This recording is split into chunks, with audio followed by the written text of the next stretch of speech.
What is a healthy forest? Does it look like this or this? Forests that look like this often lead to a catastrophic fire, and often, these are the conditions you will find in roadless areas on national forest lands. We can all agree that we want our national forests to provide clean air, water, soil, diverse wildlife, and natural landscapes. But how do we protect these values? Should we stand back and let Mother Nature run its course?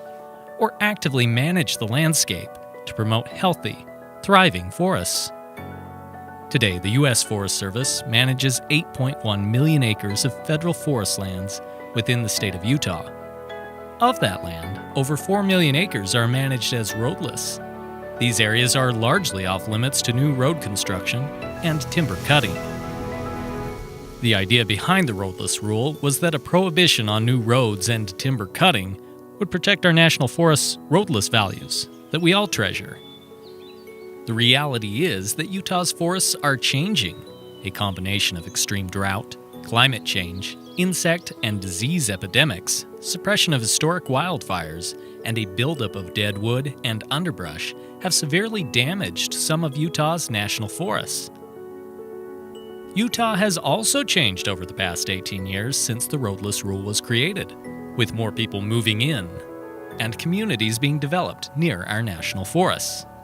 The conditions on the forest set the stage for catastrophic, disaster-scale wildfires that are becoming more and more frequent in Utah and throughout the West.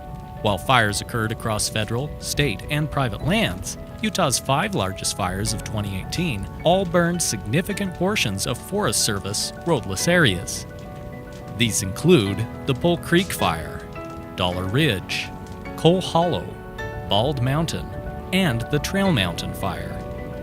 All told, roadless areas accounted for 87% of the National Forest Service lands burned in Utah's 5 largest fires in 2018.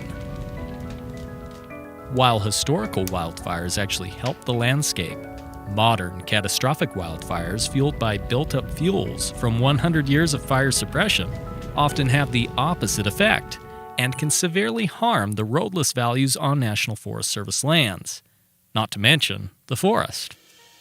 The impacts of unhealthy forests and catastrophic wildfires in roadless areas can spread far and wide, even when the fires occur on remote mountains or far from Utah's communities.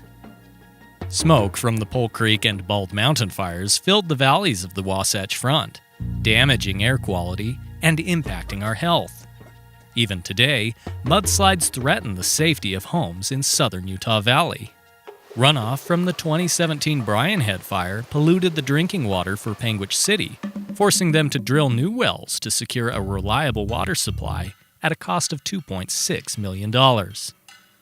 It's time for Utah and the U.S. Forest Service to reconsider how to best protect roadless values like clean air, water, soil, and wildlife habitat.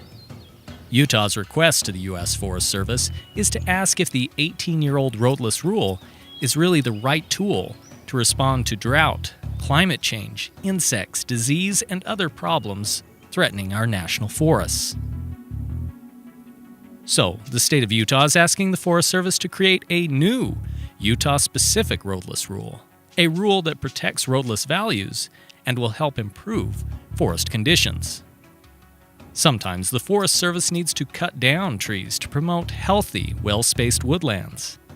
And sometimes they need to build temporary administrative roads to bring in mechanical equipment used for active forest management. The state simply wants the Forest Service to consider a new rule to improve forest conditions using proven methods of forest management in certain roadless areas where management is most needed. Utah's petition is only the start of the process. From there, the U.S. Forest Service can begin an environmental impact statement and work according to their rules and regulations towards solutions on the national forest lands in Utah. Utah is not scheming to put more roads in our forests. It's not trying to take management authority away from the U.S. Forest Service or eliminate designated wilderness.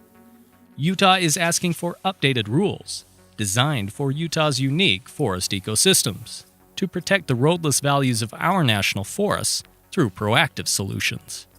For more information and to get involved, please click the link below to subscribe to our mailing list.